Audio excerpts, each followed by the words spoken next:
C Joseph Vijay எனும் நான்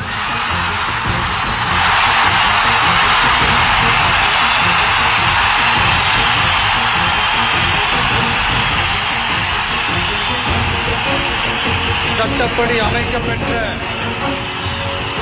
இந்திய அரசியல் அமைப்பின்பால் உண்மையான நம்பிக்கையும் மாறா பற்றும் கொண்டிருப்பேன் என்றும் இந்திய நாட்டின் ஒப்பில்லாத முழு முதல் ஆட்சியையும் உரிமையையும் நிலை நிறுத்துவேன் என்றும் தமிழ்நாட்டு அரசின் முதலமைச்சராக உண்மையாகவும் உளச்சான்றின்படியும் என் கடமைகளை நிறைவேற்றுவேன் என்றும்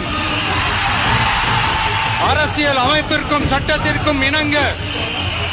அச்சம்